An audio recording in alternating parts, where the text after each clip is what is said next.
Here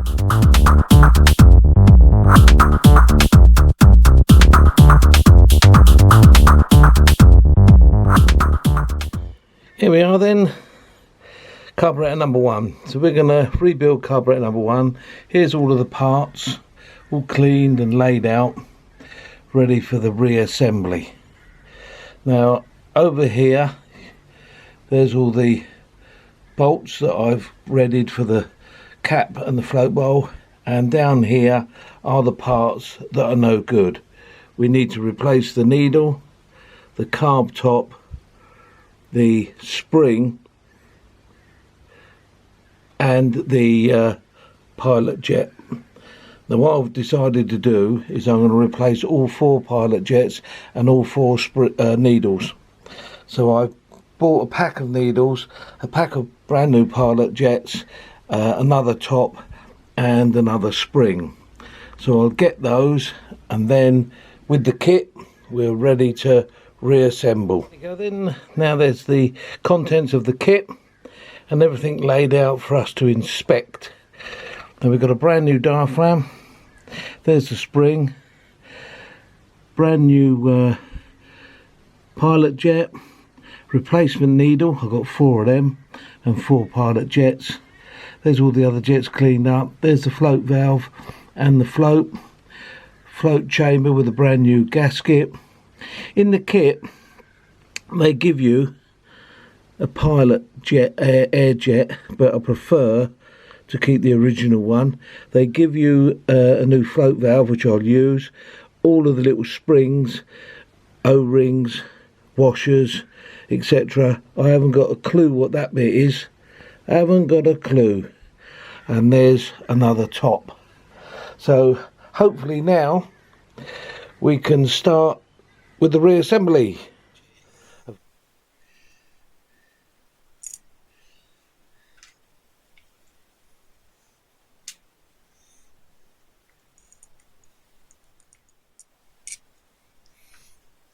Jet in, motion tube in.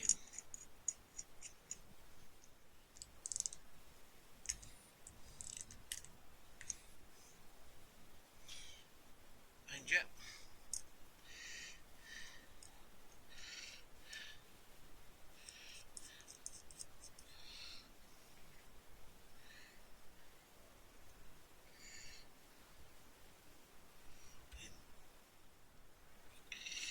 Float and needle jet.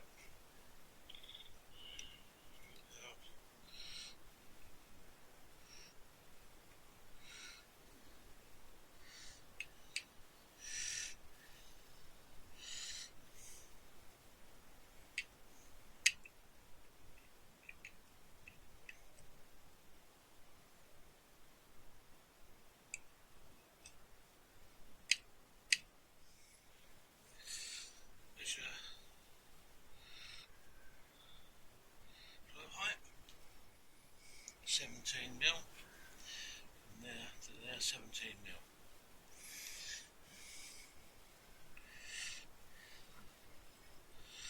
Float bowl, gasket.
So there you go, carburetor number 1 finished, all overhauled, all put back together as it should be, looking nice with all the bits in it, new bolts, checking the float height.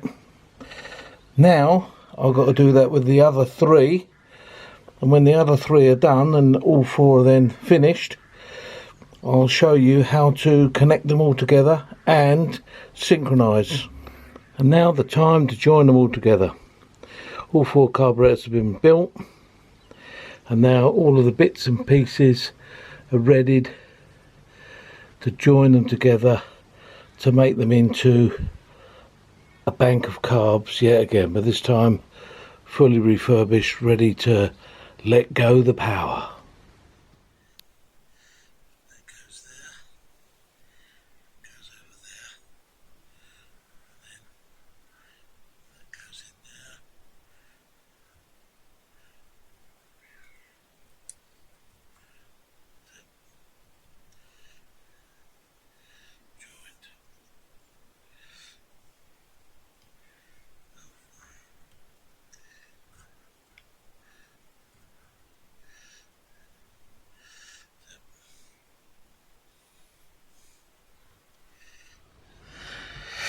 So here we go then. Restoration of the carbs.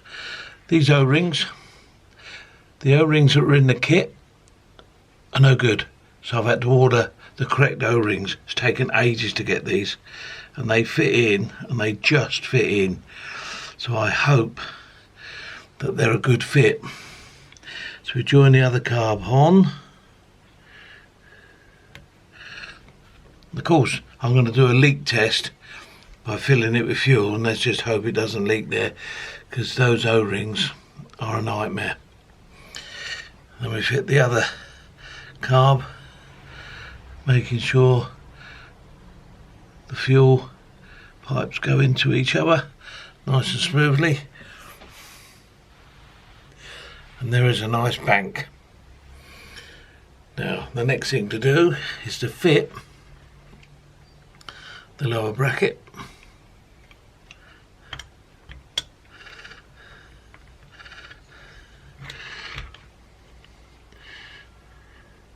Then bolt that up gently. Then don't do the bolts up, just bolt it up gently.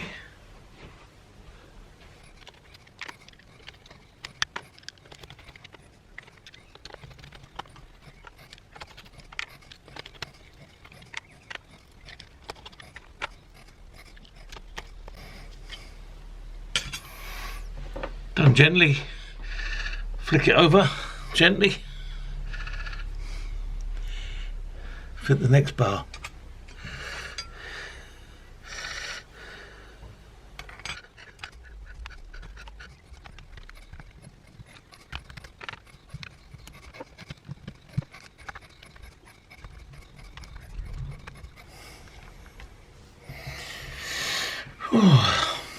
Now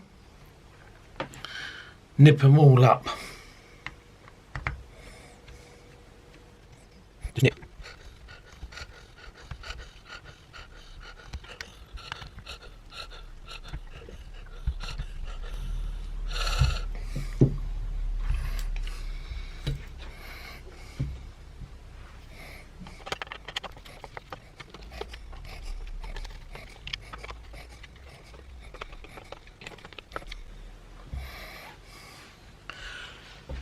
Now that's a bank of carbs, which is nice. Now we've got to put the choke bar on. The choke bar goes on there. You've got to make sure that they engage with each choke knob, plus there has to be a nylon washer on each one of them.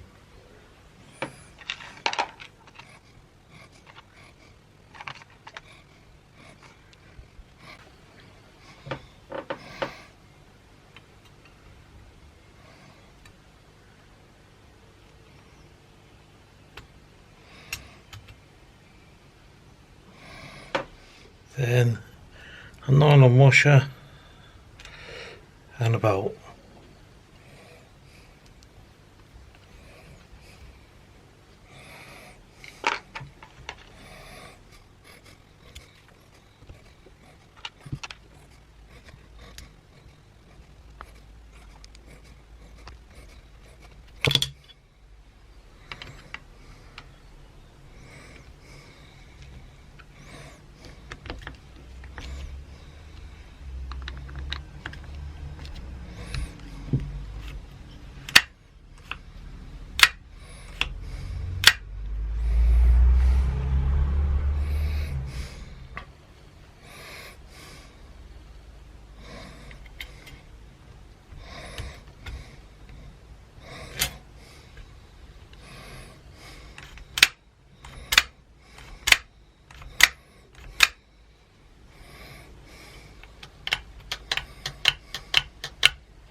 Then finally, that has got to be positioned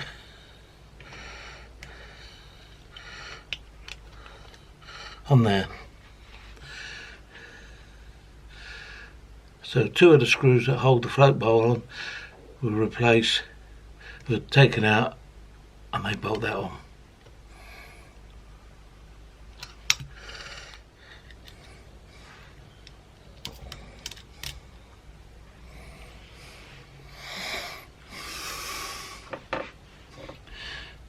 Now, these springs got to be put on, and then synchronisation.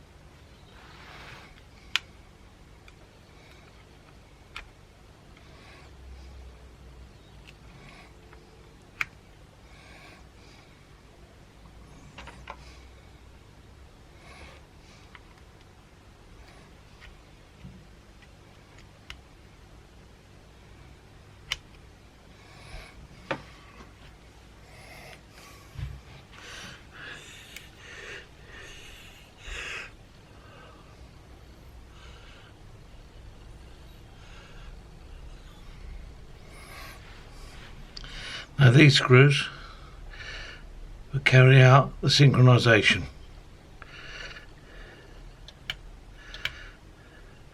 To make sure that they all open together at the same time.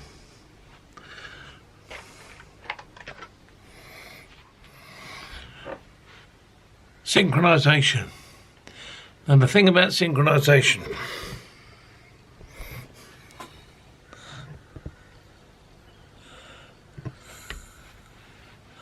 there's loads of different ways of doing it. It depends on what tools you've got available, what facilities you've got to hold in the carbs, but basically you've got to make sure that each carb opens at exactly the same time as the other one. It's fairly easy with simple tools. This is the master one. It's controlled directly by the cable. So this is the carb that they all take their instructions from. So when you adjust the throttle stop, you adjust this carb only. It only works on this carb. These others are run by the connecting brackets. So whatever you do with this is felt there. So what I tend to do is I open that up and I get 3 small files. Basically, they're not files on the end, they're for use for clearing out holes. They have got a file part of them. We're not going to stick that in between the butterfly and the cardboard because we don't want to wear it. That little bit there that's shiny, you open this up until that will just slide in. You get it, so it just slides in. Turn it a little bit and it nips it, turn it a little bit and it releases it. Now what you do now is this carb first, adjust this until this carb does exactly the same. Then this carb using this adjustment, adjust it so it does exactly the same, and then this carb exactly the same. Don't adjust this one before that one, because that affects that. When you get this one right, then you can get that one afterwards. So do it until that file goes in just. And this one wants adjusting very, very slightly. That'll just go in. Then adjust it so that this one will just go in. Then you get a smaller one and you rotate this down until it just nips that. Just nips it. Look, you can't pull it out. A bit like a feeler gauge. You got it so that it just moves. And then do the same in here. Same in there. The same in there. When you've done that, you are then assured that they're all the same. And the final test is a very small one, which you use. You adjust this down until it just nips this, just like a feeler gauge when you're doing valve clearances. That's completely, but if you push that in, that will just release it, and then you should be able to push that between there, between there, between there. So that one wants just a little tiny bit of adjustment, just a tiny bit. So now all four should be exactly the same. I mean, the only way to do it ideally is with a manometer when it's on the engine and running, but obviously it's not on the engine, so we've got to do it physically.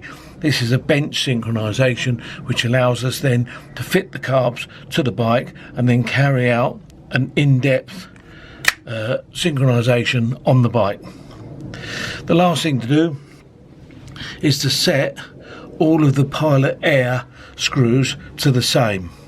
I mean, each carb has a different setting depending on the workshop manual, and if you set them all the same, unless the workshop manual says otherwise, set them all the same, and then when the engine's running, you can then adjust them to finely tune to each individual pot. All right, so that's basic bench synchronization. So yeah, so there's the GPZ carbs put together. I adjusted each one of the pilot air jets out to 2.5 because that was what it suggested in the workshop manual that I was reading, and obviously when they're put on a bike they'll have to be adjusted to whatever the bike wants. So yeah, hopefully that has been of interest to you. Let me know what you think. Those carbs are part of the trading up series, so once they're sold, they'll be using the money to buy something else in order to trade up towards a motorbike. So yeah, looking forward to the next set. Take care, see you soon, bye.